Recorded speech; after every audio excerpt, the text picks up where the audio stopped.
আসসালামু আলাইকুম। আশা করি সবাই ভালো আছেন। আলহামদুলিল্লাহ, আল্লাহর অশেষ রহমতে আমরা আপনাদের দোয়া ভালো আছি। যে যেখান থেকে আমার ভিডিওটি দেখছেন, ছোট হলে আদর স্নেহ ভালোবাসার, বড় হলে আমার সালাম।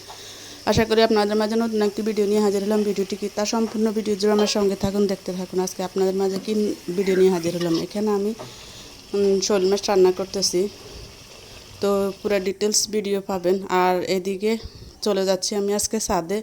আমার ছাদের যে অবস্থা দেখেন, আমার ছাদ বাগান প্রায় সময় আপনাদেরকে দেখাই। এটা কী পাতা জানি না, তবে যখন আমার শাশুড়ি বেঁচে ছিল তখন বলতে এই পাতা মাছ দিয়ে রান্না করা হতো, একটু টক টক। মাঝে মধ্যে আনি আমরা রান্না করতাম। তো এখন আমার ছাদের মধ্যে প্রচুর, টপের মধ্যে প্রচুর এই পাতাগুলো, কিন্তু আনা হয় না, খাওয়া হয় না। আর ছাদের যে অবস্থা দেখেন, ছাদে অনেক ময়লা জমে গেছে, বন জঙ্গল উঠে ছাদ পুরো অপরিষ্কার হয়ে গেছে। দৌড়বো অনেক দিন থেকে মানে করতেছি যে ছাদ পরিষ্কার করব, কিন্তু করা হয় না। এর মধ্যে চলে আসতেছে বর্ষাকাল, প্রতিদিনই বৃষ্টি হয়। তো কী করব, নিরুপায় হয়ে গেলাম ছাদে। তো গিয়ে আমি আপনাদেরকে দেখাইলাম যে ছাদের কী যে অবস্থা। অনেক কাঁচরা ছিল, দেখেন বালতির ভিতরে ভিতরে অনেক জঙ্গল উঠে পড়ে গেছে। এখন এগুলো পরিষ্কার করে নিয়ে নিচ্ছি। এগুলো পরিষ্কার করে এটার ভিতরে যে মাটিগুলো আছে,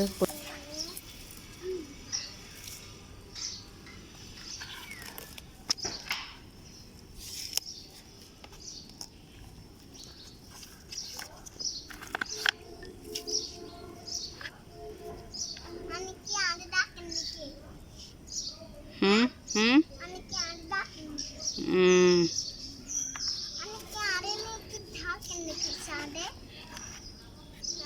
দেখলাম তো।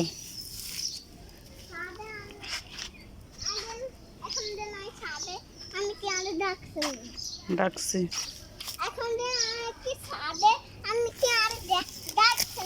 ডাকছি না, ডাকছি তো। এই সবগুলো জঙ্গল এখন পরিষ্কার করব।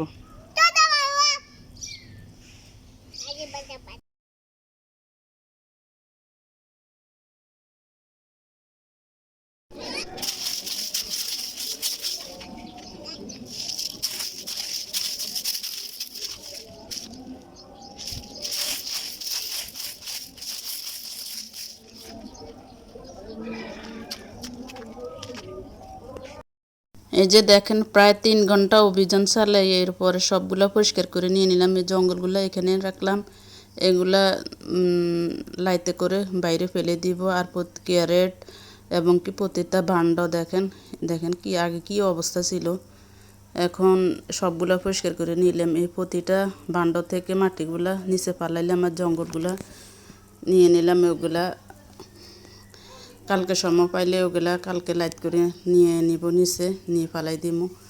তো অনেক 3 ঘন্টা অভিযান করে তারপরে এই ছাদটা পরিষ্কার করলাম। আর এই যে দেখেন, এই 2টা জালি, বৃষ্টি হলে জালিগুলা পাইপ দিয়ে পানি নিচে নামে, কিন্তু জালিগুলোর মুখ বন্ধ হয়ে যায় যখন বৃষ্টি হয়।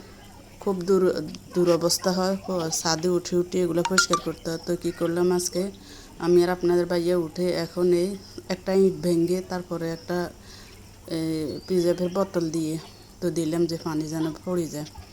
আর এই দেখেন, অনেক অভিযান করে তারপরে যাই পরিষ্কার করলাম। এদিকে লাকড়ি আছে, লাকড়িগুলো শুকাইলে নামিয়ে নিব।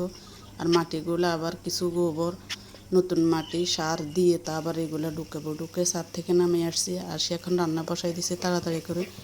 তো আজকে শৈল মাছ চচ্চড়ি করবো। আর ছাদে একদম কুচি কুচি 2টা চ্যানেল পাইছি, তো ওই 2টা সাথে দিব। দেখেন মাছগুলো সুন্দর করে গ্যাভিটিগুলো কষাই নিছি, নিয়ে এরপর এর মধ্যে দিয়ে দিচ্ছি শৈল মাছ দিয়ে এখন রান্নাটা করে নিচ্ছি। রান্নাটা তো আপনাদের মাঝে অনেকবার শেয়ার করা হয়েছে।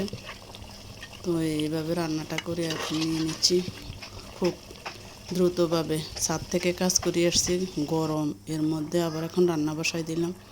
তো মাছটা যেহেতু ফ্রিজে ছিল, তাই আমি এখানে কিছু লেবু পাতা আছে কুচি দিয়ে দিলাম। আপনারা এই লেবু পাতা মাছে ফ্রিজে যখন মাছ থাকে, এই মাছটা একটু হয়তো গন্ধ গন্ধ ভাব আসে, তাই লেবু পাতাগুলো দিলে গন্ধর ভাবটা চলে যায়। তো আমি দিয়ে দিলাম কিছু লেবু পাতা দিয়ে এখন ভালোভাবে একটু কষে নিব। দেখুন আমি ভালোভাবে কষিয়ে নিচ্ছি।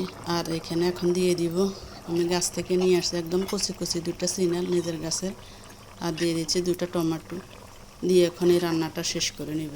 ততক্ষণ পর্যন্ত সবাই সঙ্গে থাকুন, দেখতে থাকুন। আর প্লিজ আমার ভিডিওর কোনো অংশ যদি আপনাদের থেকে একটু ভালো লাগে অবশ্যই লাইক, কমেন্ট, শেয়ার, সাবস্ক্রাইব করে পাশে থাকবেন। পাশে থাকা বেল আইকনটি বাজিয়ে দিবেন। আপনারা আমার ভিডিও পছন্দ করেন না মনে হয়, এই জন্য লাইক করেন না, কমেন্ট করেন না, সাবস্ক্রাইব করেন না। তাই এক সময় ইচ্ছা করে যে আসলে ইউটিউব জগৎ থেকে চলে যাব। তা আবার মাঝে মধ্যে মনে হয় আবার আসি আপনাদের ভালোবাসা দেখে। প্লিজ দয়া করে আমার চ্যানেলটি সাবস্ক্রাইব করবেন, লাইক করবেন, কমেন্ট করবেন, তাহলে সামনে ভিডিওগুলো দেওয়ার জন্য আগ্রহ জমে। আর এদিক দিক রান্না করব মশারির ডাল আজকে। সিম্পলভাবে 2টাই রান্না করব। দেখেন এখানে মশারির ডাল আর শোল মাছ চচ্চড়ি, এই 2টাই সিম্পলভাবে আজকে রান্না হবে। তো আমার রান্নাটা শোল মাছটাও রান্না শেষ। দেখেন কালারটা ওয়াও কেমন, অনেক সুস্বাদু। ছাদে থেকে কাজ করে আসছি, এরপরে আসি তাড়াহুড়া করে আবার রান্নাটাও শেষ করে নিয়ে নিলাম। অনেক সুন্দর কালারটা, অনেক সুন্দর, লোভনীয়, খেতেও খুব সুস্বাদু হয়েছে। এই যে এখান দিয়ে মশারির ডালও হচ্ছে। তো সবাই সঙ্গে থাকুন, দেখতে থাকুন ভিডিওটি। আর লাইক, কমেন্ট, শেয়ার, সাবস্ক্রাইব করে পাশে থাকবেন। তাহলে আজকের মতো এখানে আল্লাহ হাফেজ, আসসালামু আলাইকুম। দেখা হবে পরবর্তী কোনো ভিডিওতে।